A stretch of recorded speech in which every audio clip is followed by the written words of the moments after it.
don't wanna sleep in, cause I got something to prove. I gotta take what I hate and finally make a move. I think of you and all the shit you don't do. Well, I'ma make hella sure that I don't become you. I have no regrets, yeah, I'll tie up my chest. I'll never forget what it's like to be in debt. Been stabbed in the back bed, I'll show you what happens. Pass me the mic and I'll show you with action. I feel this pain, you already know.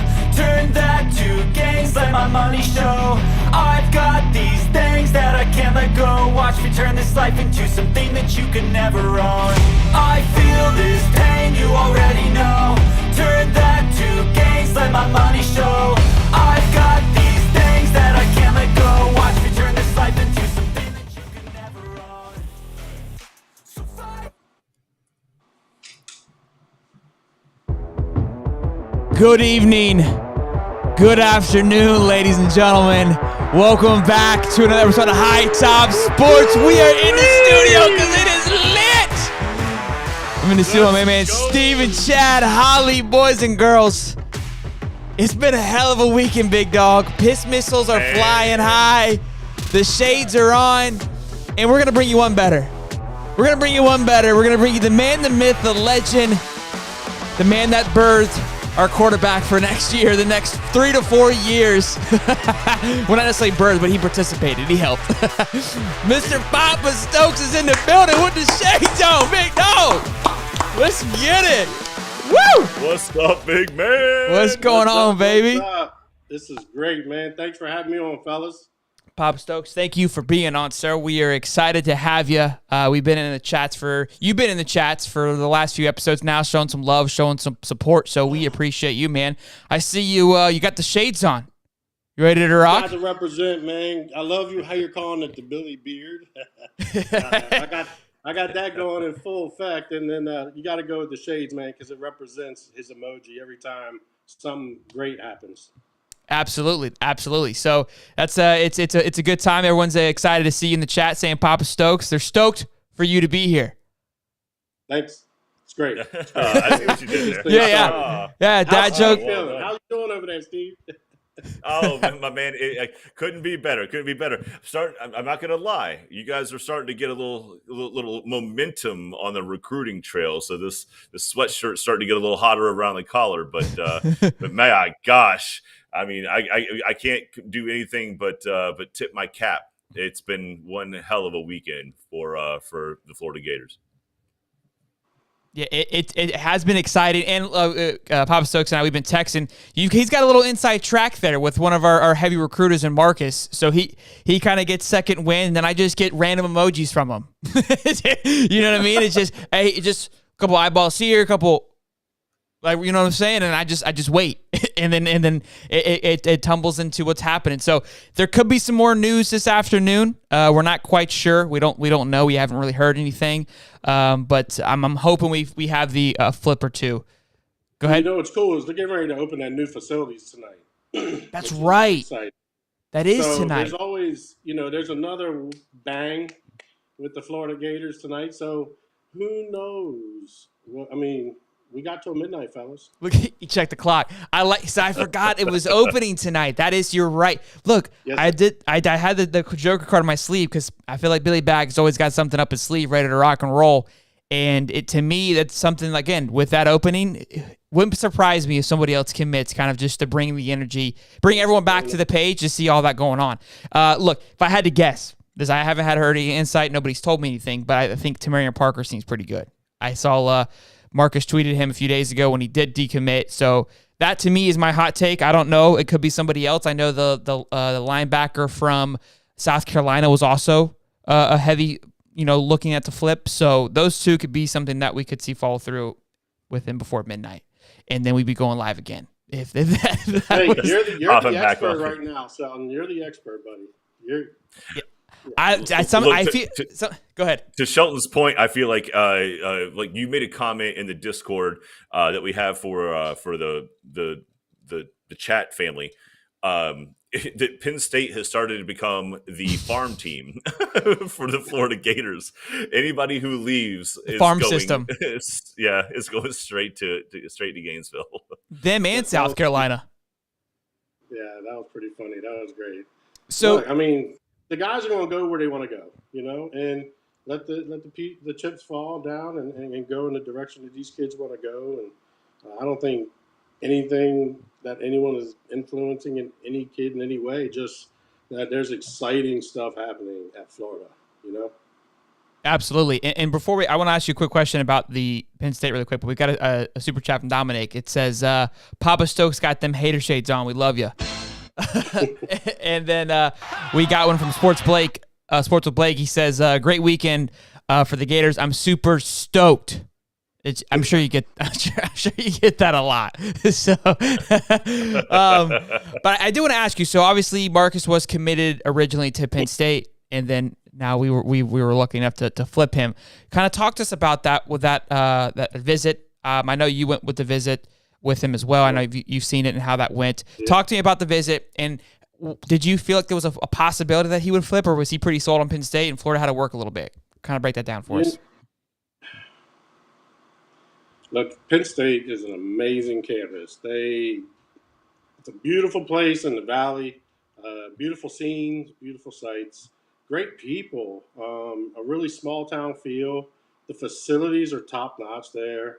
They're doing everything right as far as competing at a high level. Sure. They're opening new facilities here soon too, with that's connecting to their indoor and outdoor fields. Just kind of like keeping things centralized. That's where a lot of these schools are really keeping their kids, trying to keep everything close and together. And they're doing that. They're doing all that, and they're getting all the right coaches. Because let me tell you, that staff, that's a powerful staff they got there. All the right people in all the right places in that staff, and you have a beautiful facility with top-notch football. That's all you can say about Penn State. They are what they are.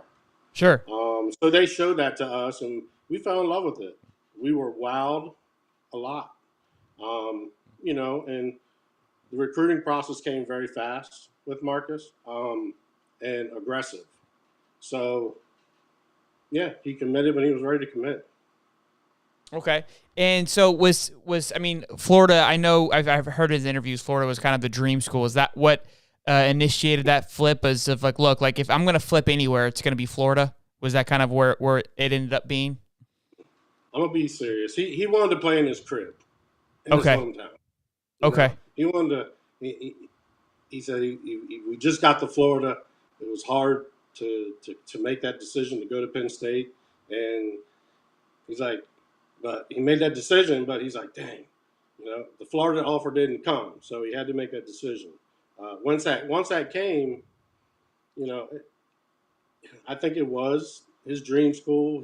We've been to a couple of their camps when Mullen was around and that whole staff. We went to a couple of games as a prospect. Nothing promising. I think he knew a couple of the guys on staff previously. And then when Billy and company come, they didn't know much about him. So okay, so they then found out. Yeah. 707. Okay, so it was had to redo everything. Now, again, I know we want to keep positive, not kind of talk too much, but how was the energy from the Mullen camp? I mean, we've heard obviously multiple stories from other recruits on here. It's always great to get other insights. How was that for you guys, for the Stokes family? I think the camp, like the one day, just it was Felipe Franks was there that year. Okay. It was just a 1 day camp. It was Marcus's freshman year. We were just kind of saying, hey, we're out here. Stokes family's in Florida, and we went. And it was good. It was a good experience. He felt great about the experience. Yeah. Good stuff. Go ahead, Steve. I think you're muted, bud. I can't hear. Yeah, so just going through the process of the Mullen recruitment, was there at any point just you didn't feel that there was something that was off? That Penn State's a long ways away, and look, if you're here local and you've got your kid looking at schools that are local, was there something that they didn't see, or was there something that maybe you just didn't see eye to eye with the with the old regime. I mean, they're gone at this point. So I'm just curious as to like, my gosh, Marcus is a talent. It's odd to me that they wouldn't have maybe just kind of just wrapped their arms around him, sunk their teeth in, Yeah. and made him a priority.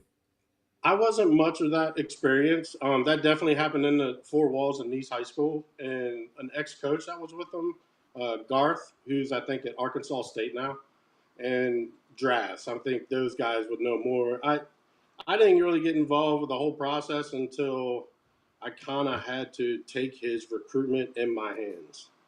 Okay. Know? And that's Yep. when we just took off, man. Absolutely. And so talk to us a little bit about Marcus too. And I know you and I have talked off cast a little bit on how you have managed his time. I'll take these off too, man. Yeah.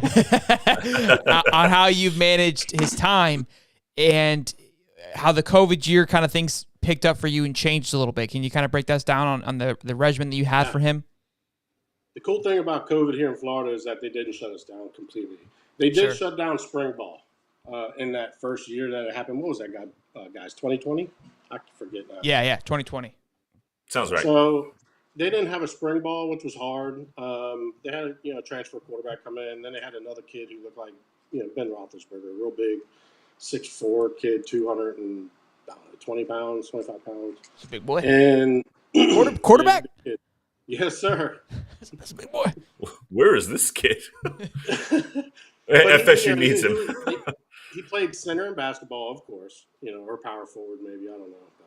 But, anyways, that COVID year, they didn't have a spring ball. Had a transfer. He was a sophomore, and he had to fight, and he learned a lot. He had to fight that year and try to earn it. So what Coach did as far as development, which was fantastic. I mean, the way he developed Marcus throughout the whole process. Kudos to Coach Drass. He did everything right. He got to play 6 quarters, and I heard recently, guys, that they're currently still playing the 6-quarter rule in Duval, I believe, or up around at least West Nassau and up there maybe. In some other states, they're still allowing the 6-quarter rule. So what happened is Marcus would play on a Thursday night for 4 quarters. So he would start early morning meetings, quarterback meetings with Coach. Spend the whole day in school. After pre-dinner meal, play the game, come home late as crap on the away night, go to sleep, and then Friday do it all over again as a varsity player. And he learned a lot. And he got to play 2 quarters every Friday night. Coach put him in the last 2 quarters. Regardless of the situation, he put him in, and it was great for his development and maturity for playing varsity his junior year. Yeah, that's huge. And it's a lot of football, too. I mean, that's the biggest thing, right? That's how these guys get better, is just repetition and just doing it a lot. So, and that's what really impressed Coach Napier, to believe in that. He didn't know that about Marcus. And, man, I looked at him, and he was blown away. And I was like, wow, okay. I guess that's big-time stuff. So, for us, we just grind, and we just did it, and we dealt with it, Shelton, Yeah, for sure. That's what you got to do. We didn't think it was anything big or, any major thing that was going on. We just answered the experience.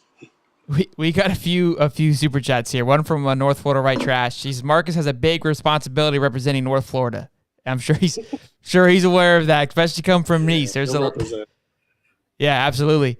Jerry Simmons, $5 says, when we get caught up, we need an update on Kamani. We'll do, Jeremy. And then Mike Litter says, Papa Stoke drinking a Moscow or what? You drinking a Moscow on that? It's water. It's water. Me too. We were doing moonshine on the show last night, so the boys are still kind of thirsty from last night. I love it. I think a lot of the players right now are going live, is what I'm hearing. I think they're walking around the new campus. The Gator players. Oh, at the new facility. Yeah. I saw Jack Miller went live, and I think it's because they're walking around that bad boy. Did you guys get a chance to see it when you walked it? We did. So we were 2 weeks prior. So 2 weeks before now, of course, that cookout weekend. They gave us a tour. A guy did a great job explaining everything. So we still saw it in, I'm going to say, 60, 70% done. And it was still, wow, impressive. I can't wait to see. I mean, I saw some of the pictures that Strickland's been putting up on Twitter, and I'm impressed with just the details that were put into the racks, the dumbbells, the place that they're going to spend most of their life in, which is Sure. um, recovery room, the training room. Yes. It has the That's pool, beautiful. the treadmill pool. It looks like a spa almost, like a spa day, right? Like just a Yep. 5-star hotel spa in there. It is from, again, we kind of watched the cartoon version of it. We haven't really seen it live yet, so that's pretty cool that you were able to go see it. Well, no, like I said, I saw some of it is still 70, 60% done, but the pool wasn't completely done. The fine touches of the landscaping and the lettering and the gator, like the marble. You see the marble that was put in there. It's like, whoa, man, that is top notch. Like, wow, blown away. Really, that is too cool. I know we talked last time that they were making changes according to what Billy wanted. So obviously that center was built under the Mullen regimen and a regime, and it was based on what he wanted and what he was trying to accomplish. And then when Billy came in, it was like, wow, I don't like that, and I want to change this. And Yep. there was areas that were unfinished that he added. Are you familiar with that? Did they mention that? Correct. Yep, you're 100% correct. What do you know what some of those things were that did they emphasize that for your during the walkthrough? No, sir. Kept it, man. It's I a try not to ask too many questions, man. I That's- just go with the flow. That's fair. That's fair. That makes sense. That makes sense. So Hey, we did Go see ahead. a video where we got to go like virtually through the entire thing, the weight room virtually. Again, it was a YouTube video that Florida had posted. But as soon as you were about to push the doors open to go into the actual locker room, yeah, it cut off and it just kind of left you hanging and said only Gators or whatever. Did you see the don't locker get room, to Papa see it. Stokes? Did you see No. it? Did you get to see it? Come on, give us something. I'm excited. I can't wait to go Utah weekend to get the wow. To get the You better come see experience. us. You better come see us. I took a screenshot of your map when you threw it up the other night, so I got you, man. Okay, good. We'll be Yeah. there. We'll Yeah. be there.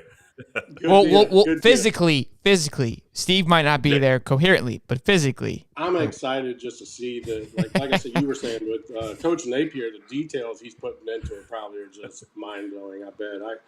I can only imagine what me and Marcus get to experience when we get to see this. I mean, I was talking to my wife. This is $1 million opportunity to play. Get a top tier. I think they're top 5 academic in the country, right? sure. And with all the bells and whistles that these kids get with the academic support, their own building, their own facilities, like it is unbelievable what these kids get nowadays. When I was not given away, but when I was on staff with guys in 2007, with guys giving out scholarships, it was about $250,000, and that was a kid going to Villanova and New Hampshire. So this is Power 5. So I Yeah. can only imagine the sticker price on what these kids have access to and to still play the best game that they love, Absolutely. Just the level of the tutors, that obviously are getting credits for tutoring the athletes, the athletic budget that they put into the health and in the diet part is insane. I mean, these guys literally have a person that will tutor them all the way through their academics, all the way through everything that they're supposed to eat.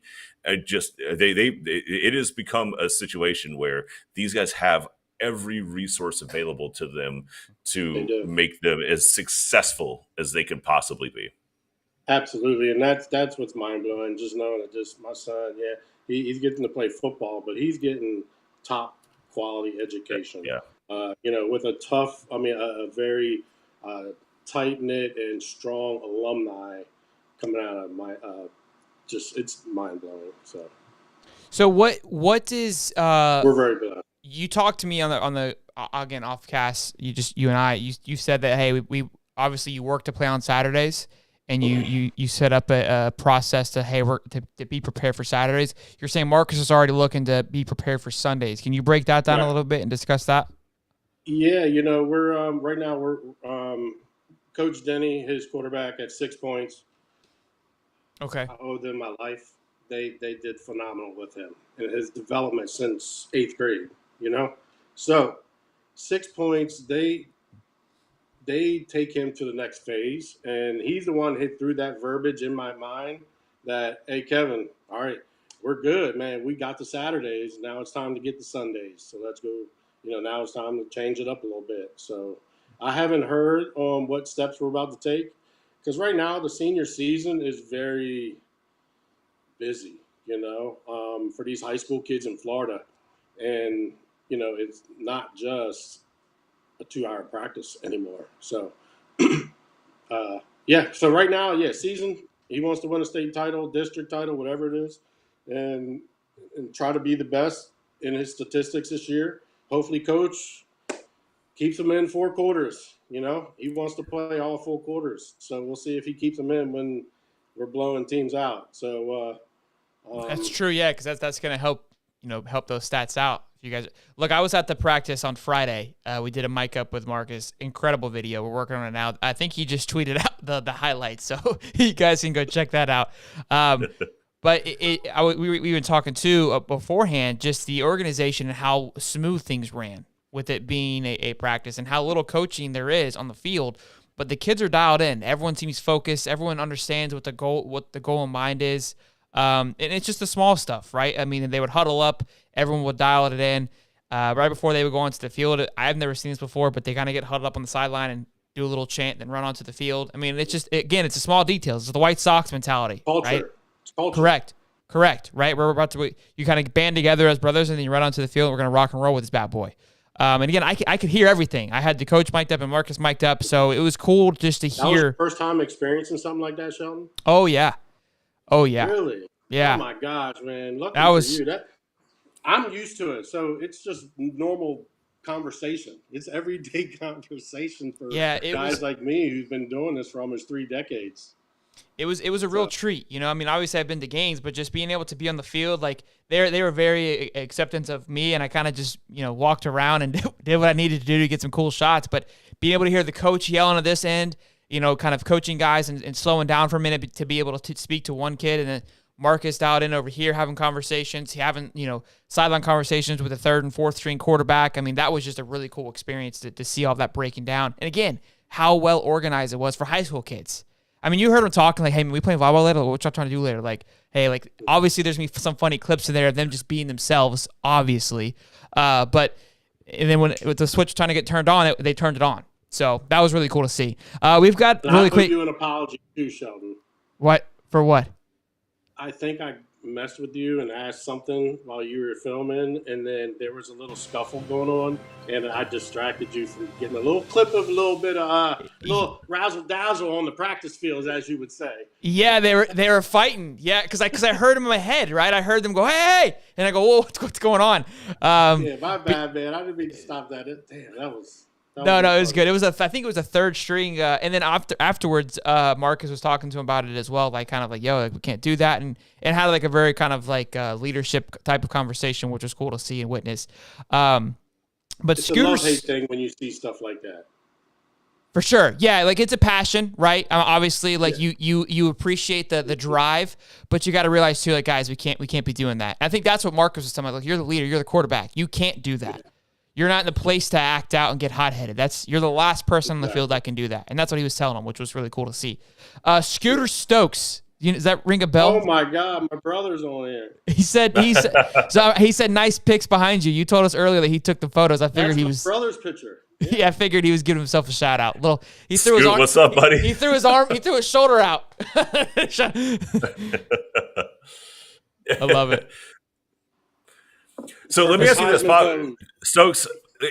So I know we're looking big picture, and we're talking big picture here. We're talking about college. Is there a game on the schedule that Marcus has circled that he is right now, like in high school, that he's just geared up for it? He just can't wait. Yeah, easy answer. Easy answer there, Mr. Hawley. Ponte Vedra, man. That's their big rivalry here. They call that the team over the bridge. Yeah, that's the money school, bro. Everyone hates Ponte Vedra. Even pay. I mean, it's just they're just Come got on, every. scared money don't make money. Yeah, they got everything, man. I remember playing them in golf. They all have their own head coaches. They all have their own personal golf coaches, dude. That's where I need to go, right? I need to go over there, right, Shelton? Yeah, honestly, to market, 100%. Yeah, those are the kids that you want to go chit chat because the parents got the dough to fling it, and the kid. So I don't know how much you know, Steve, about the history of the Ponte Vedra rivalry. They've been losing to that school. Like I've learned a lot living here for 4 years, just being a part of the football program in Nice. The history and the culture. They got one guy on staff who is an encyclopedia when it comes to Nice football.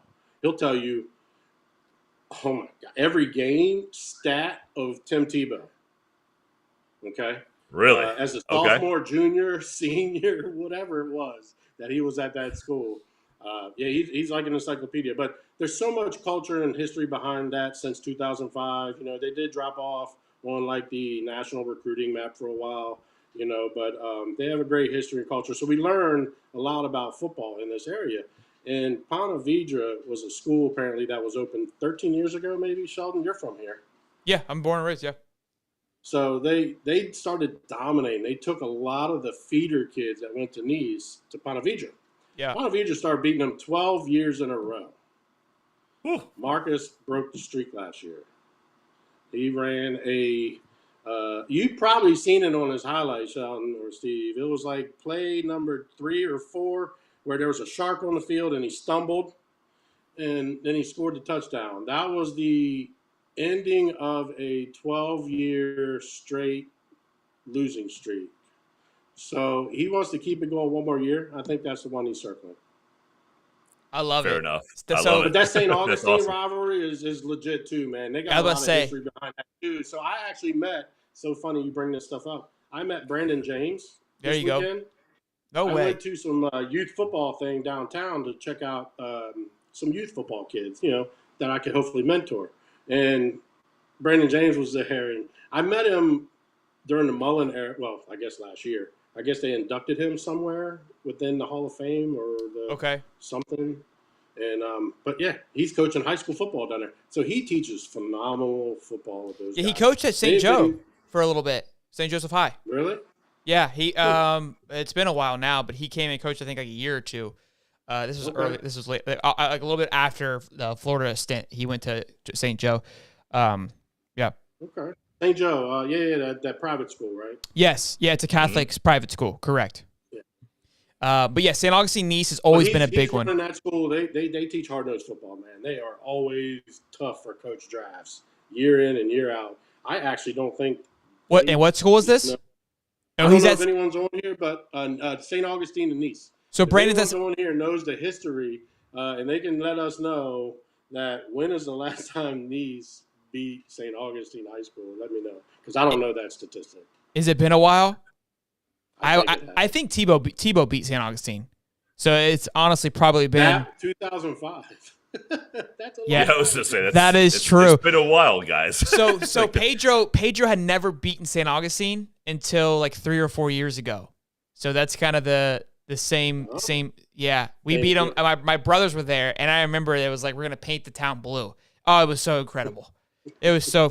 I haven't won to beat him since, but yeah, St. Augustine. There's great football here in Northeast Florida, guys. I like I said, I've only been here 5 years, almost going into my 5th year with my family, and man, it's impressive. And this community, and this town, and this county is just continuing to grow. I don't know if you know Hawley, but they're opening they just opened up 2 new high schools, and I think they're opening up a 3rd soon. Yeah, they've got Tukoi that just opened up right down the road for me, and then I want to say there's one more. I don't know the name of it, but yeah, it's Beach Walk High School. Oh, Beach Walk. New community. Holy crap! They got a community over here with a incredible. Wow. Have you been to that pool? Yeah. No, sir. That's the thing. They have a whole It's a beach. inclusive everything. Yeah, Yeah.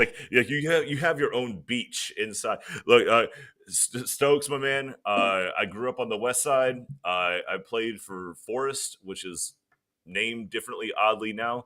But our rival was Ed White, and I've played against Reigns. I played against Rebalt. All the schools here that just produce a ton of talent. I'm not more than probably 5 blocks from First Coast. I even gone out to like Tallahassee and played like Tallahassee Leon, Tallahassee Lincoln. Got our asses kicked, but man, yeah. So I'm 100% on board with you. I don't believe I ever played Niceville. No. Wow, that was an experience. That was cool. That Marcus will tell you that was probably the best football game experience he's had last year. That place was cool. Really? Yeah. Interesting. Yeah, we didn't. It's got the bowl. Like reason, it's in a we didn't go. bowl, so the noise stays really. It's in the ground in a bowl surrounding, and it got so noisy that he couldn't. Kind of like Ben Hill, like it's Ben Hill Griffin, right? Ben. Right. But exactly. no, it just kind of traps all the noise inside. Whereas a lot of schools like Florida State and even Michigan, who have to build like a stadium up, like they get the benefit of building it just kind of and letting everything sit in. Yeah, that's where that sound comes from. Even I went to the Nice Stadium, and that's a pretty sick high school stadium. I was impressed. It felt very, bro. I couldn't believe it was packed out first. I gotta give Draft props on that as well. That's like, look, when a coach comes in, fellas, he sets a standard. He asks for things. He's got to set the standard, and he needs a little something in return. And with that, Nice has done a great job with the people who are all involved with fundraising, the boosters, and giving back. And let me tell you, my son has had the best quality high school education and athletic experience I could be blessed for. Yeah, Nice is a great high school. Awesome. Nice was always one for Pedro, for us that was competitive. We enjoyed playing them. They're always good, right? Especially in golf. I mean, and again, like you Pedro's said, cool. What's that? Great facility. Pedro's got nice schools. Hey, Papa Stokes, look, we cut to 100 this whole time. Like you like we look, bro. I know I went there, but we don't know where I came from, Shelby. Hey, Papa Stokes, I appreciate it. Okay, we're cool. Like you can, like it's been a while. We can roast him. All right. No, I love Pedro. I love it. I enjoyed that I went there. It's a newer school, obviously, but it just the sports side of things outside their golf program, which is incredible for a time. Is just that's they tried to get that Bishop Gorman guy, but that didn't work out. Yeah, I felt like we've had something there. A hot dog at somebody or something. I would have turned a blind eye. I feel like the guy would have had some steam going for us. Before we hop off, man, it's been awesome. It's been a pleasure. We've enjoyed having you on so far. Like I said, we did the mic up with Marcus just 2 days ago. I think he just, like I said, he tweeted out the clip, so you guys go check that out. That was a good time. And then Friday, we're going to be there with you Friday as well for the first game against Pedro. I was talking to my wife. I was like, babe, I was at that Nice game or the spring training game. I was like, the stadium was sick. They had fans at a spring game. And I was like, this shit looked dialed in, baby. I was like, I might be showing up with a Nice. It was just a scrimmage. Damn it. A scrimmage. Yeah, scrimmage. I was like, I might be showing up with a Nice shirt. Like, I know I'm supposed to be loyal and shit, but I was like, I'm here to get snubbed, baby. Like, I was like, it just felt cool. Felt part of the team, baby.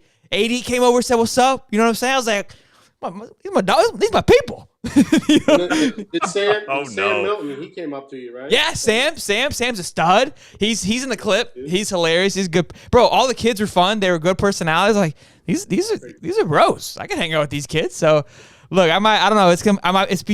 See who I'm cheering for come Friday. I don't know yet. Now, Pedro pulls out a wild one and it's close.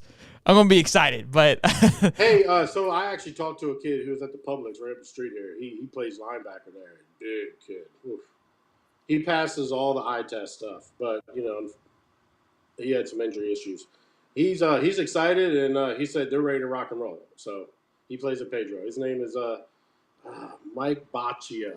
Yeah, Mike. That's Baccio. A perfect O-line name. That's great. It's great. But hey, before we let you go though, Papa Stokes, can you kind of tell us about your business opportunity in Knox and break that down a little bit and kind of tell people what's up with that? Oh man, can you pop up a logo for me? Yeah, you go ahead and I will pull up the website. Yeah, I designed the logo. It was basically a joint effort, man. It was me and my wife. oh crap. Oh man, let me see. I'm gonna pull up the So website. we started talking about this in January, February, and just trying to figure out my next step. I miss coaching, miss being involved with football, and I had Marcus's best friend who um, wants to play college football, There you go. and oh, perfect, yeah, that's good. So and I've always in the almost 30 years I've been doing this, I've had people call me just randomly. I pick up the phone thinking nothing of it, Sheldon, Steve. I'm just answering questions, and then we go into conversation. I'm giving more great information, insight as to football question answering to their kid, their experience. Is he playing the right position? Is he, I don't know, is there anything else we can do to bulk him up? Can I talk to the coach? Like, I don't know. Like, people just don't have the knowledge nor know where to get the resources to answer the questions or to troubleshoot through their process. Okay, look, Sure. with Marcus, his recruiting happened very fast, very aggressive in 3 months. And then after he committed verbally, let's get that straight, it was verbal commitment. Um, it was a lot of stuff I learned throughout that process. So I wanted to just find a way, and me and Wendy, my wife, worked it out to just come up with a business blueprint that's never been figured out. You simplified it very much. You said it's a personal football coach, and I was like, shit. Yeah. Yeah, when I texted you, yeah, I know. I was like, I read it, and I was like, well, this is what it means. That's what I took from it when I read it. And you know what? In brass tacks, man, that is exactly what it is. So, anyways, back to the story. So Sam, his family, look, his mom is a nurse. The dad's an oral surgeon. They don't know much about football. The son is all in. He eats it. He breathes it. He sleeps it. He works out consistently. Like, his parents have invested in his passion. Well, they don't know the process, and I do, and I've now experienced it both as a father and a coach. I've been on both sides of the table.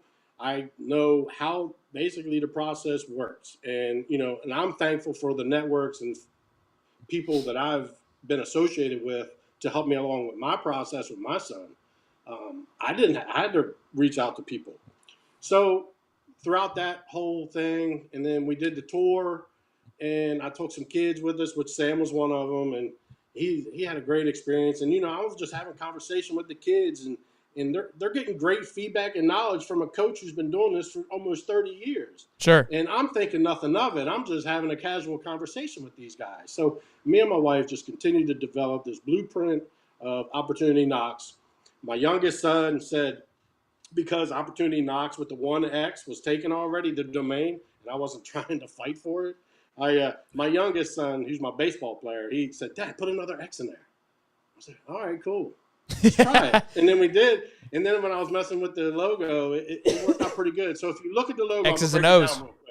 Yep, exactly. One side, you got the line of scrimmage. You got your.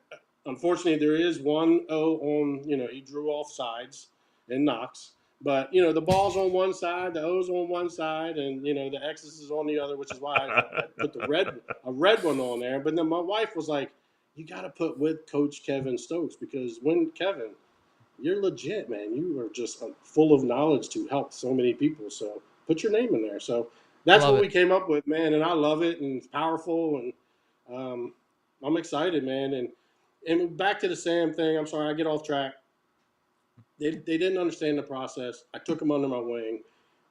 They've supported me in my vision, my passion, and here we go. I started a company, I think 3 weeks ago. We launched it. So he's my first athlete, my only athlete. So I've got Sam, who's right now being looked at. I hope to see a school. I'm not going to name it on the air, but I hope this school comes to see him at Nice, because I know they'd probably like to come watch Marcus throw the ball around and sling it, because let me tell you, Sam's a hell of a running back. And Sam doesn't just run the ball; he catches the ball. Yeah, he's a beast. I And was watching on Friday. The kid's a tank. dude, that just adds to the dynamics of that offense. So just some great pieces of the puzzle, but it's been helpful because he didn't have any recruitment. He went through a process where COVID struck this poor kid really bad, Steve. I don't know if you know about the story, but he was hospitalized. And this kid was down, I don't know, 160 pounds. What we say, Sheldon? I sent you the pictures. Yeah, it's the photos are crazy. Yeah, the transformation's wild. Pounds, got it up to 185, squatting 480 now. The kid's thighs, bro. Oh my god, look like Saquon Barkley probably his freshman year in college. Unreal. He's not even being dramatic like that. He's 100% like I'm dead serious. I couldn't believe this guy. Tree trunks. That's so amazing. I saw his high school kid. Tree trunks. Passion, guys, and I tried to do everything I could to help him, and I'm still working to do everything I can to help him because there's a team out there that needs him. Sure. You know. Oh yeah, I think he's gonna have a great year and pop out and do well.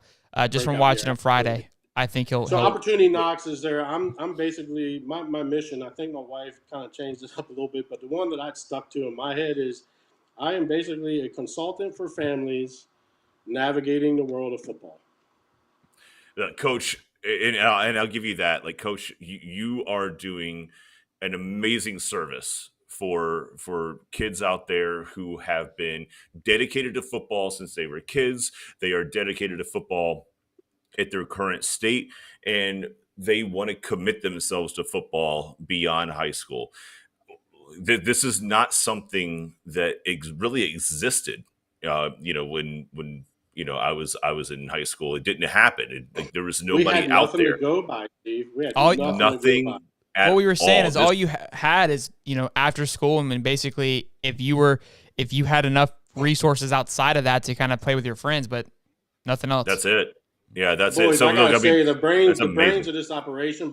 I love to hear more, Steve. Give me 1 second before I forget. No, take your time. The brains of this operation came through Wendy Stokes, my wife. Wow. That's how it is. It's the wives. They always always that way. She knew the right questions to ask me. She knew. She asked me every question, and I answered it, and she just put it on that blueprint of this business plan.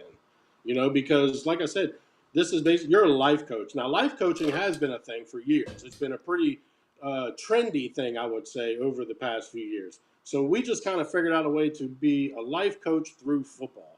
And then we just kind of took off with it because, I have coached, at some high level. I'm not going to brag about my levels because there's really not much to brag about. But the experience that I've had and the way I've invested in my career through like the American Football Coaches Association, the AFCA conventions.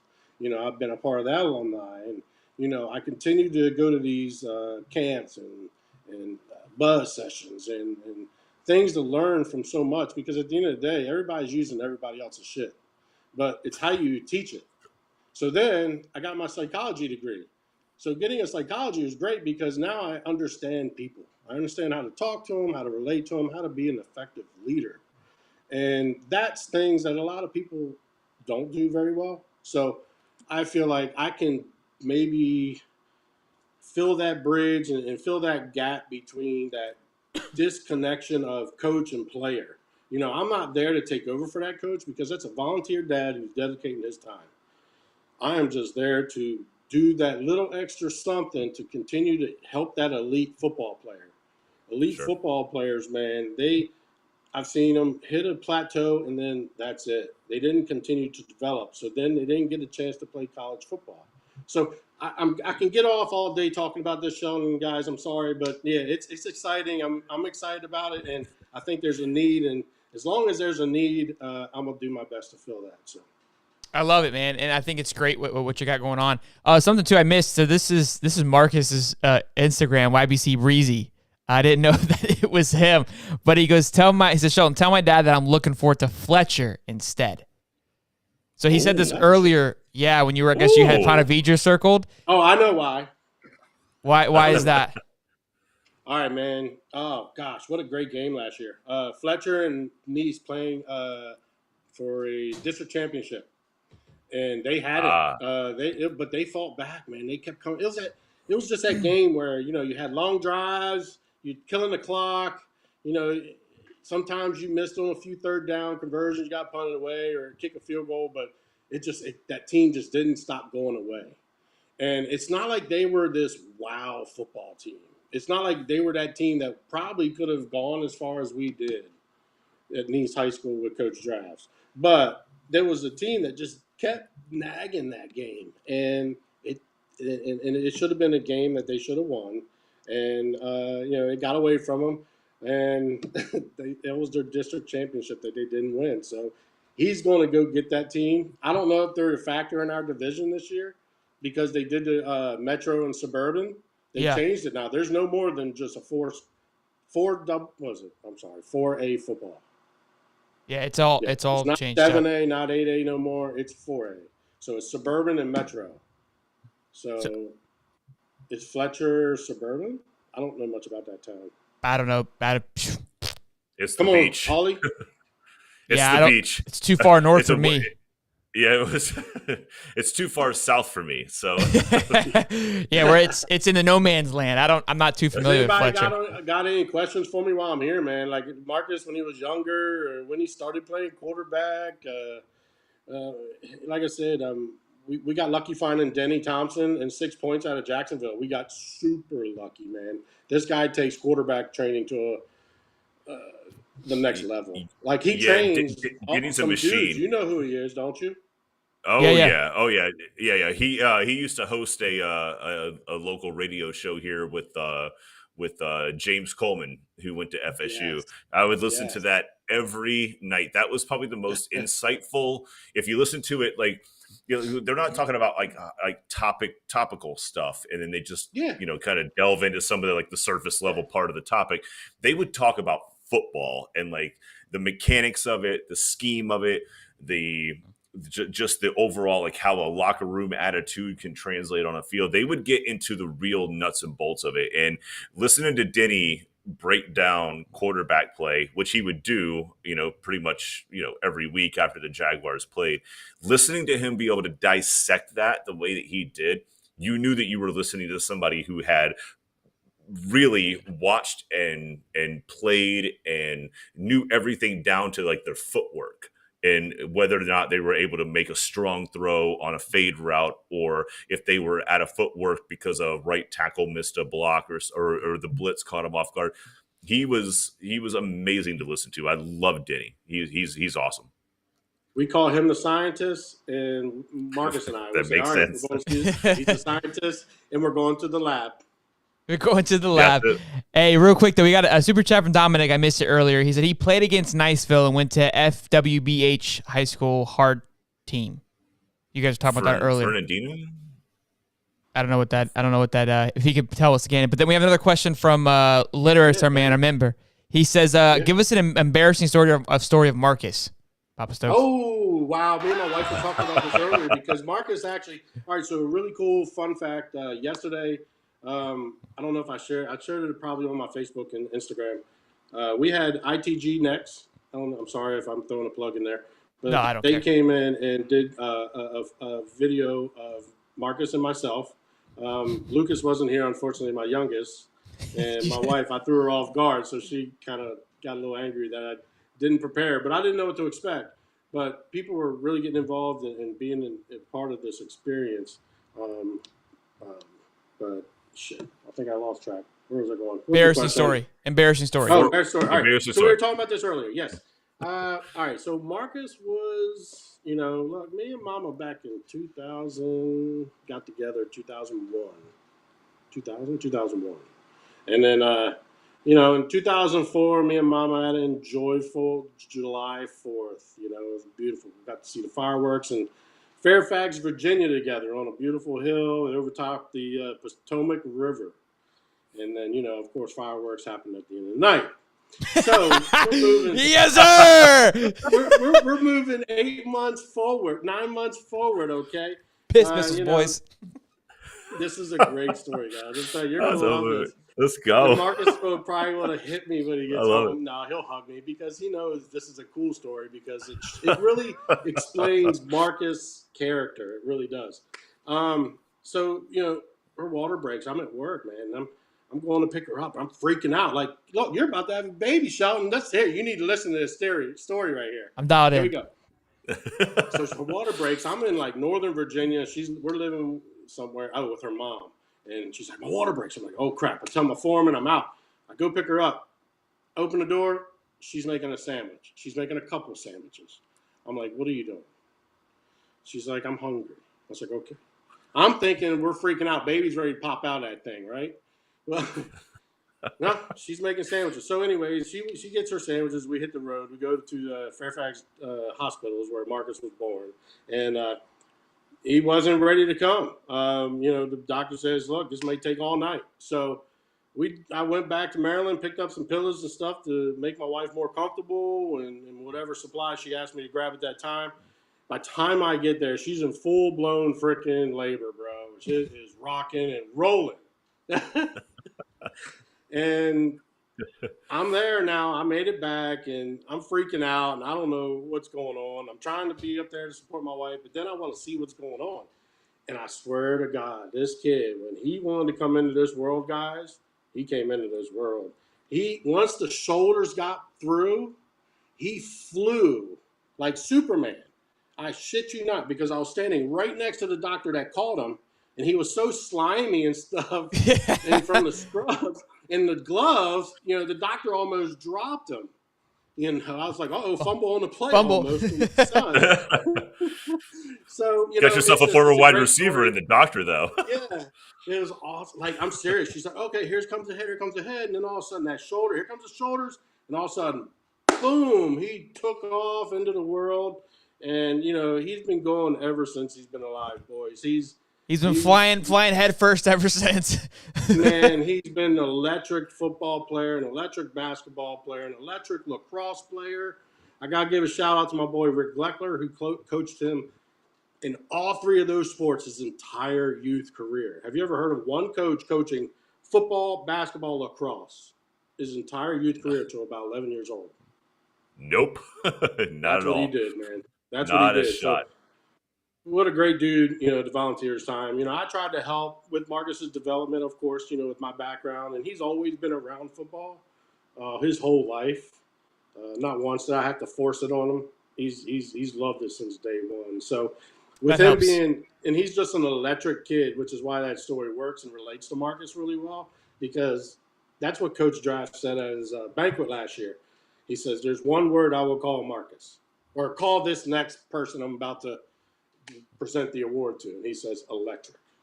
And Sheldon, what do you think? It's a good one. It works, man. Does it fit him? It fits. Yeah. He was a good time yesterday, man. It was cool. Again, I was literally in his head for like 2.5 hours yesterday. So I got to know him on a much better level than anyone. So that was a good story. Yep, good story. That was a great story. Who was that his name? Mike what? Mike Litteris. Litteris. Are you serious? Oh, don't go down this path, Coach. God, go down this path. You're gonna these guys are you're gonna get me into some hot water here, Papa. Oh boy, I love it. Well, Papa Stokes, man, you have been a blast today. I know the chat loved you. They're all in there. Your brother's here. Well, he said you look a little lobsterish. Scooter Stokes was kind of throwing some blows. He said you look a little lobsterish. I wanted. You mentioned that earlier. Man, when you live in Florida and it's August and it's 105 degrees, let him know. And I do love the pool and I love the beach, and I was out washing the car this morning, both cars. So. Gotta let them know. I love it. Well, Papa Stokes, appreciate you, man. Guys, go check out Opportunity Knocks if you guys are looking for that professional ball coach close to home. Look, it's a flat rate, guys. It's the mind, elite minded, or $100. This is for the young guys, and I can really get them ready to the next level. So when the young guys, it's all about playing middle school ball, because middle school ball will then get you ready for high school ball. And then high school ball will then get you ready for the NFL. Now, I don't have anything further than the NFL. I mean, the high school. But, it's something that I think kids can value. I think they can grow and continue to excel and reach a dream, because only 2%, guys, of American high school football players make it to college D1 football. 2%. And I'm blessed that I know the people, I know the process, and Napier loved it that I coach football. And I appreciated that because he valued that. And he valued that because Marcus's development had a lot to do with being in that lifestyle. So, and I want to bring value to families and people because we need to keep this sport going. We need to keep it going with top talent. And let's, I don't know what the statistics are, Sheldon, on what is the top 300? Is there a top 500? Like, is it because after you get to like 300 kids and athletes in the country that it really drops off? I don't know how all that works. I mean, I think it'd probably just be too much to recruit, honestly, to grade at that point, if I had to guess. Okay. I don't know why so it drops off. So they start probably dropping off after that, right? Yeah, because I know it gets down to the 3 stars, and then probably just gets to where it's like, well, why? You know what I mean? Because I'm sure they've seen another recruiting. Because there's so much talent that's undiscovered in this country. For sure. Absolutely. There's not enough that these coaches can find. There's too much space, too much high school football. Unless those schools are making state championships or making it to the finals, those are ones that are getting recognized because those are ones that they're Googling and figuring out in the relationship. And if the kids that can't go to like the Elite 11s, those camps who aren't able to go, right? I mean, all those things. Everybody, for sure. Or if you're just on if you're a great player on a bad team, you just never get the opportunity to get seen. So and that's there can't We've had to deal with it. Look, There's just an unsurmountable amount of talent that just didn't get the opportunity to potentially take it to the next level simply because they just played on a team that went 0-11 or whatever the case may be. So it's amazing. It's amazing to be able to put yourself out there, I love it. Offer that service, just give it, give them the coaching and everything else that goes along with it, for sure. So elite minded is 100. Elite performers are middle school kids. It's $250 a month, man. It's a 1-year commitment contract, and then the elite masters is where I get a lot more detailed, really recruit for those high school kids, and that's why I call them elite masters because they're elite athletes that now we need to build their mastermind. Because not only do you have to have the physical ability, you got to have the IQ of football. And you got to understand when you can slow the game down and understand it, which Marcus has improved that throughout the years, which is a great job, of course, with drafts and the offense. But to be able to just I build that bridge to just keep that, and hopefully we'll have top 500 one day. Who knows?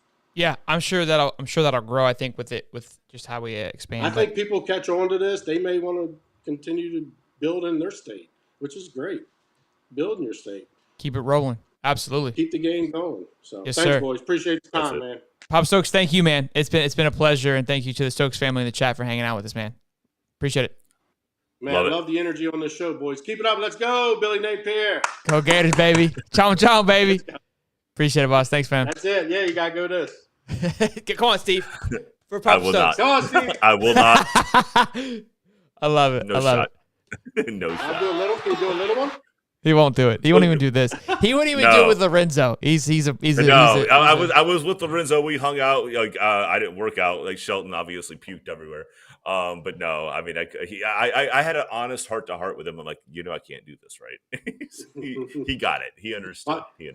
Well, I will pay attention to the rest of the show, boys. Thanks for having me on. Yeah, man. Thank you, sir. Have a good one. Have a great night, man. All right, boss. Good time, man. Good time, dude. That was awesome. Good time to get a little insight on Papa Stokes and little Marcus Stokes there. We got a few things. We had a super chat from Dominic. He said he hated Niceville. I guess he played against them, obviously, in high school. And we have another super chat from my man, Tim Lombardi. Welcome back, Tim. $20 from the guy. Said all the Gator Nation should know how great this show is. I know. We've been missing him, man. Welcome to the stream, guys. Thank you for stopping by. How you guys doing in the chat? It's been a great weekend, boys and girls. We've been fired up. Let's get into it. I saw a question earlier. Somebody was asking about Kamran McLean, so let's get into some of the recruiting aspect here. So, boys and girls, ladies and gentlemen, I'm not sure if you heard, but we landed Kamran James earlier this afternoon, and then shortly after, we landed Myles Grahm, who is a 2024 recruit. So, let's dive into this really quick. We talked about this last night. We were fired up with the shades on. Juices were pumping. We took a couple of shots of moonshine because we were just fired up to be here, boys and girls. But now we cranked up to we passed Penn State, who was our foreign system. So now we're in the top 10, and we're only 3 behind Miami. Again, I feel like we're getting played a little bit by 247. We have 3 more commits than them. Our average score being a 91.5, theirs being a 92.09. I don't know. It's, to me, again, I feel a little bamboozled on this. I will continue to kind of drive that home. I almost want to take the clip yesterday and tag 247 and see if they'll hear me out, respond. Or at least come on the show and talk about it. What? Like, who's the guy? Who's the person that was like, these are where things are, and then moved on with his life with no backing on any statistical matters? Like, this is what it is, and it shall be done. And he moves on. Yeah, I don't know. It kills me, but I'm glad we're that close to Miami. We've got him tickled. Hey, Scooter Stokes just subscribed. Thank you, Scooter. Got the Stokes family all subscribing to the channel. We love it. Appreciate it, man. But yeah, so we're top 10, which is awesome. Obviously, with some things to go on. We've got Tamarian Parker, who we've been talking about. That one to me feels good. That one could happen tonight. Who knows? God, what's the name from South Carolina? The linebacker. Can't think of the name at the moment. They had it in the chats earlier. As well, we still have DeQuavius Sori, the wide receiver, I believe. And then Dejon Johnson, who felt good, obviously, right? I mean, we all know what happened with that situation in Rivals. That could send us over the edge as well, too. Hopefully he commits soon. He's a cornerback. He's 4-star. He is nationally ranked 93. That would be a big one. Another top 100. That's what I was looking over. Let me see where Sori is ranked. DeQuavius Sori, he's 229. So he's a 4-star, but he's not as high as Dejon Johnson. Dejon Johnson would really put us over the edge for, I would say, easily top 8, top 7. And then Tamarian Parker, he's like 144. So a lot of love out there still that we can look to wheel in. And then Myles Grahm, 2024 guy, linebacker, the son of Ernest Grahm. Yeah, the son of Ernest Grahm, running back. But Myles is a linebacker, 2024 4-star recruit, and now we are ranked 13th in the 2024 recruiting, boys. Let's get it. Florida State's beating us, though, in 2024. I'll give you that, Steve. It's a long ways away. This is why I don't get too excited about recruiting. It's going to be a long time before these kids put on pads, and especially 2024. My gosh, anything could happen. When I was thinking about it, I was like, dude, 2024. I was like, because 2023, they still have to play their senior year, right? And then we're going to get in. So next summer, right, that would feel obviously more exciting. But I was like, my goodness, that is so far away. Like, when you really think about it, like, that's just a lot. Even 2023 is a long ways away. I mean, if you think about it, they're not going to wear pads until this time next year. It is. Florida State is ranked 2nd right now in 2024. So, Steve, good job, bud. You guys, I didn't do it. I mean, thank you, but I didn't do it. At least you guys got something kicking, right? You got a little love going. Dion's got a very good head start to 2024 Oh, is that what you're already claiming that, right? Well, fingers crossed. We'll see how it goes. I love Mike. Mike, dude, he's like the nicest guy ever. He's like, the perfect next door neighbor. Yeah, but I just feel like he would just kind of judge your lawn, but not really be able to, like, he just never shows up to the neighborhood parties, and he's never any fun if he does. It's just that kind of guy. Like, okay, Mike, thanks for your input. Yeah, absolutely. Grayson but then you Hayward. got the guy down the road. You're like, I can't wait for this guy to move into the neighborhood. I've heard great things. We'll see how it goes. Grayson Hayward is the linebacker from South Carolina who I was thinking of, and DJ Lagway. DJ Lagway's 5-star stud, right? Baseball player, the guy who, like, we compared him to Bo. That would be huge for the 2024 class. Look, I kind of gave you some sash for this, like, thinking about this, but 2024, it's exciting to kind of see that momentum already starting. I will say, especially it just kind of helps with that wasn't sass. That was complete like disassociation. Like, does it matter? You talk about 2024. I dusted it away. Look, it does. I mean, it doesn't. It's very far, but it look. I think the way, and maybe Norvell can take some notes. I think how Billy played it is like, look, let's just get some more recruiting news on the same weekend, regardless of what year it's involved with. Right? This is still part of the Billy train. It's still part of the Billy hype. It's still part of that same team, right? Because that 2024 class is going to be part of that 2023 class. And if you can start getting those guys in 2024 recruiting and say, hey, here's where we're at, all that stuff's huge. So I'm excited for that. Yeah, We we talked about it before. Like recruiting is momentum. Momentum for kids, it matters a ton. So if you go, even if you got the right talent, if you go 60, 90, 120 days without a commitment, even if these kids have made their commitment, it just feels like you're not doing anything. But if you can start to just kind of layer things on top of one another, like I think what we said on the show on Wednesday, like if somebody's going to get a commitment, or if you're not going to get that guy, you're going to layer it on top with, here's a guy we got. It's all about just the way that you layer the news, because you want to keep yourself relevant. You want to make sure that there's never a gap, and you certainly don't want the news to feel like it's not going your way, especially with social media and all that thing. So I think he's doing a great job of not only bringing in the talent, but I think some of this talent has already been there. He's doing a great job of layering it to where it just seems like a constant, just the ball is rolling in. It's like a snowball effect. It's bigger and bigger and bigger. We got a super chat from North Florida White Trash. Can you read it for us, Steve? Oh, I'm not willing to fall into this trap. Don't. I already caught it. No, I'm not doing it, North Florida. I'm not doing it. That one's that one's way too aggressive. That one's way too. I got so excited. I went to go type it in, and I go, I'm not doing it. I appreciate the donation. North Florida, I do. I did give you a shout out, but I'm not going to read it. What do we do to this man to just set us up for trap after trap after trap? Kids watching this show. Thank you. We got some trolls in here. I love it. We had a troll in here yesterday. This Shake and Bake says, "Go Vols." He's just living in our shadow. We had one yesterday in here that was talking some smack, and it's glad. I love when they get in here, right? They spent $8 million on the guy that's not even going to play it down. So I'm excited. I love it. Thank you for stopping by just to kind of get us all spiced up in here, because I love that stuff. Let's go. Yeah, we love the opposing fans. So I wanted to show you guys this clip. So Eric Thomas is an absolute stud. Do you know who that is? He's a motivational speaker. Oh yeah. Yeah, the lion speech. Yes. So they brought him in, which again, this to me, there's two parts to this. I want to show the clip because it's just motivating as hell. But the second part is it just shows again the investment that is going into these players. It costs $50 to $100,000 to bring Eric Thomas in to come do a speech. So look, he feels like, hey, it's important enough to have I'm invested in you guys, and for that generation, our generation in a sense, right? These college kids, they grew up with ET. Right, that was somebody who they looked at, who they heard, who they would hear over, voice over their favorite YouTube videos. So it's playing into that whole mindset of look, we're here for you. You know what I mean? So the bus was there too this weekend. I don't know what his play was, but let me go. Go about the talk, baby. Come on, man. Emmett dominated the game. 10 people dominated. They didn't play the game. It's already in your DNA. It's up to you to pull it out. It's already here. If they're going to put your name and the number up there, you just can't play this game because there are other teams that want to do exactly what you got to do.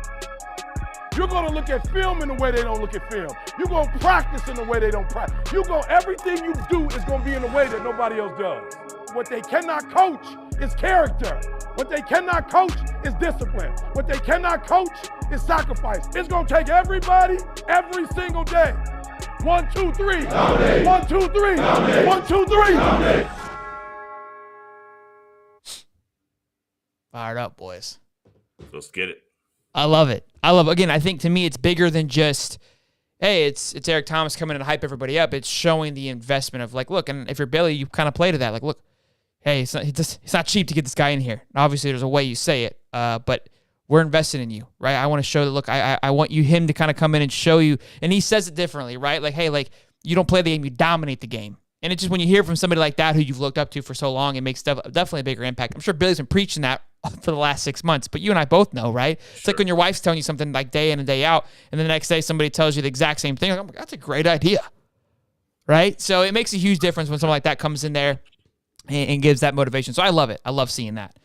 And it was a great pick. I mean, let's be honest. Eric Thomas has been giving speeches that make you just want to put your head down and run through a brick wall for his entire career. I mean, we've listened to him at work. You and I'm not sure if everybody knows this, but Shelton and I work together. We've listened to some of his videos, and we've used some of his videos as motivation for our day to day. But so the fact that they were able to bring him in, again, going back to your point, it just shows the level of investment that Florida has decided to give Napier. Now, on the flip side of that, did Mullen have that level of investment, or and not use it, or did he not get it and so didn't have the tools? I don't know. I don't believe that there's no way that he didn't have the money. Dan Mullen had a way. So, right? There's no way. I mean, he had more of a stature, more of a resume when he came in, right? So I mean, if somebody's going to have it, Dan would have the ability to spend. I think Billy is just maximizing his. I mean, I know when Billy did come in though, he goes, look, if I'm going to come in, I know Lorenzo told us this. Like part of it is like I want to be able to spend money on coaching, nutrition. Like I'm going to blow the budget, and maybe part of it is like, look, I'll take less to do these things. Where Mullen maybe didn't do that, right? So yeah, those two things are big for sure. Well, you mentioned even before there was an article in ESPN that came out about the amount of money that they've budgeted for Billy. It's actually a really good article. I try not to read ESPN too often, but it was a really good article. But even you, Sheldon, you pointed out, I want to say the last week or so, about just the way that the coaching tree has worked for Billy, and the emphasis on the number of people that he's putting in certain places, like nutrition. Whereas before there was one person or two people handling this specific function, and now there's like three.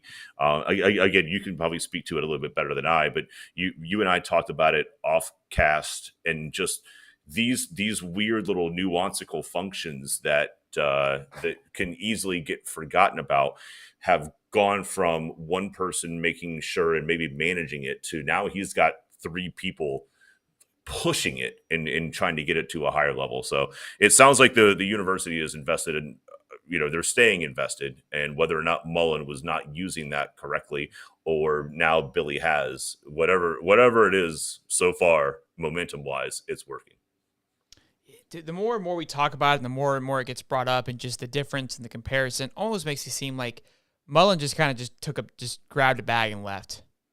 Honestly, I hate to say that, but it's like, again, we've talked about it over and over again. It's like a broken record when I say it seems like he was more of just like, look, it's Gainesville, you should want to play here. That was his mentality.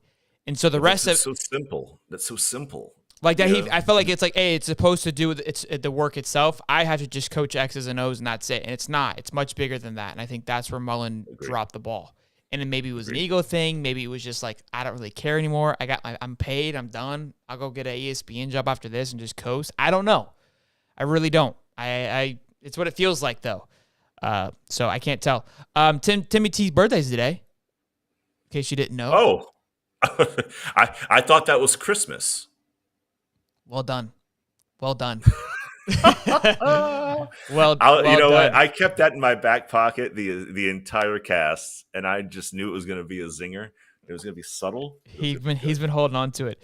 Chris Tolley asks, he goes, why is Notre Dame ranked way higher than us when they have only one more 4-star than us? But they have a 4-star and a 5-star and a couple 3-stars. And I was even looking. They're 4-stars. They have a few top 100 guys, but not that many. Look, I'm telling you guys, we're being bamboozled here on this recruiting stuff. I know a lot of our guys are in the 200s. So if I'm looking at it right now, right, like 1, 2, 3, who subscribed, Steve? 1, 2, 3, 4, 5, 6, 7 are under 200. When Notre Dame, I think let me see here. 1, 2, 3, 4, 5, 6, 7, 8, 9, 10, 10. So 3 more of their 4-stars are all within 200. So I mean, makes sense. Plus a 5-star. So their 4-stars are in a sense higher quality, I guess you would say. But again, it just, the whole thing doesn't really. The whole scoring thing is weird. I was even reading On3's breakdown of how they grade these guys. It's like they do like a 25% pull from ESPN, On3, Rivals, 247, and themselves. Okay, so it's an aggregate, really. Yeah, that's how they do their scoring. But it's still, it seems like it's all over the place, to be honest with you. The one thing I will say is that their class and the location that they're getting these kids is pretty diverse. So you have the big 3, right? You have Florida, Texas, and California, which is where the majority of your bigger high-level stars come from. Louisiana's sprinkled in there. Georgia's clearly not far. But, I mean, I think what's happening for Notre Dame is that their class is all over the place. They're Florida, they're Texas, they're Illinois, Louisiana, Texas, and these guys are all you don't. If you get a guy from North Dakota, if you get a guy from Wyoming, you're not really sure about the level of competition that they're playing.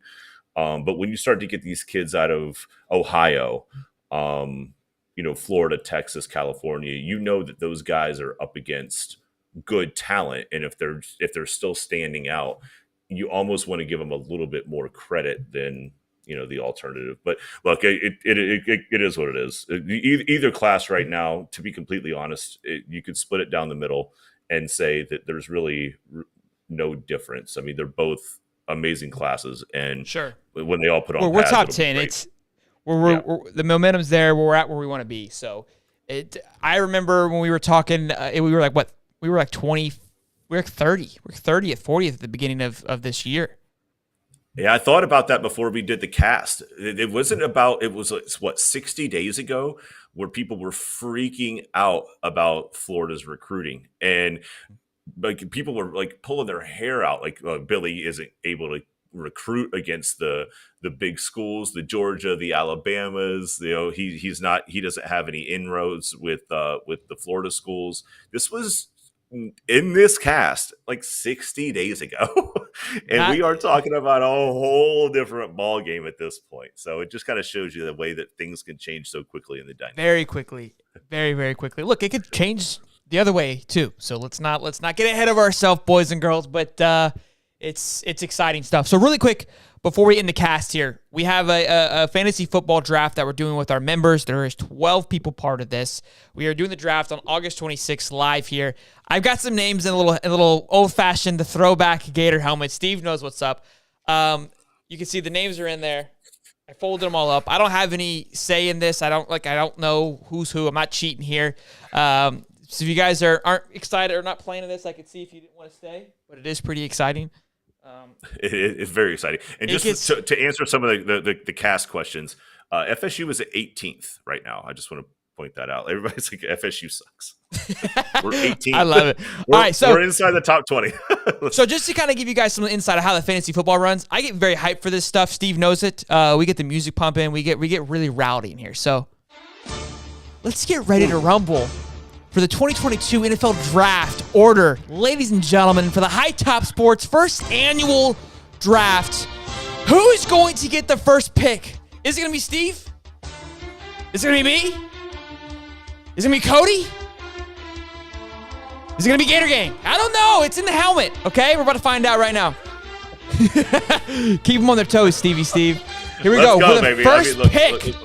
12-man league PPR. I'm not even looking. Okay, for the first pick of the 2022 NFL Draft goes to Cody Cozeman with the first pick of the fantasy football draft. He got the Bubba magic. Look, with the much love that he gives, he deserves it. All right, second pick. Here we go. We're still good. Whoa. Dominic says he wants spot number 7. Here we go. I'm trying to mix it up with my hand here, boys, so it feels fair. I don't want you guys to think I'm cheating here. All right, cue the music. See here. Can you guys see what the name says? I'm not even reading it. What is the name? Who is it? You can't see it, can you? Ricky Bobby with the second pick. With the second pick of the NFL Draft. Look at that. Let's go ahead and pull up the pull another one for the third pick. Third pick here, boys and girls. We have, thank goodness, it's me. I was getting nervous. Let's go, baby. I'm in another league. I think I have the third pick on that one too. I got the 6 and a 10-man just the other day, or 12-man the other day. It was ruthless. Awful. Six would be bad here for you too, Steve. All right, boys and girls, here we go. For the fourth pick in the 2022 High Top Draft goes to Jacksonville Jaguars. I don't know. That's their team name. That's so I can remember how to put their correct order. So I don't know who that is. I don't know their name.